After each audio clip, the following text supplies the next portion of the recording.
খাঁটি ভোজন রসিক বাঙালি মানুষ বলে কথা। খেতে পছন্দ করব না তা কি করে হয়? খেতে খুবই পছন্দ করি, তাও আবার মায়ের হাতের। আর মায়ের হাতের খাবার বাদ দিয়ে যদি বাইরের কেনা খাবারের কথা বলি, তাহলে বাছা বাছা কয়েকটা দোকান আছে, সেই দোকানগুলোরই আমার বিশেষ কিছু কিছু খাবার খুবই পছন্দের। যেমন ধরুন না, এই দোকানের চিকেন মোগলাই আমার ভীষণ পছন্দের। আর এই দোকানের চিকেন মোগলাইটা কেন এতটা পছন্দ করি সেটা কিছুক্ষণের মধ্যে আপনারাও জেনে যাবেন।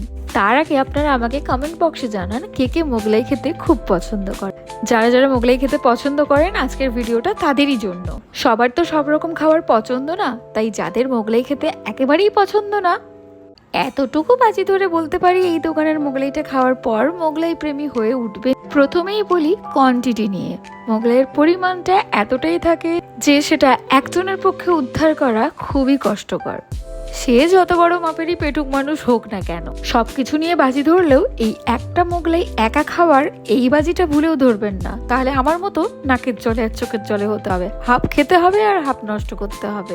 আর ফেলে আসতেও প্রচন্ড পরিমাণে মায়া লাগবে, তার কারণ প্রত্যেকটা বাইটে এই চিকেনের পরিমাণ ভীষণ ভরে ভরে থাকে। আর মোগলাইটা আরো টেস্টি করার জন্য থাকে তার সাথে চানা মশলা, টমেটোর সস আর স্যালাড। আমার তো স্যালাড হলেই হয়ে যায়, চানা মশলার কোনো প্রয়োজন নেই, কিন্তু চানা মশলাটা ভীষণ টেস্টি। এবার আসি দামের কথায়। দাম নিয়েছিল মাত্র 110 টাকা। অ্যাড্রেসটা হচ্ছে খড়গপুর মালঞ্চ ভি মার্টের অপোজিটে অতুলমণি স্কুল। ঠিক অতুলমণির পাশ দিয়ে গলি দিয়ে সোজা গিয়ে বাঁ দিকে গেলেই এই দোকানটা।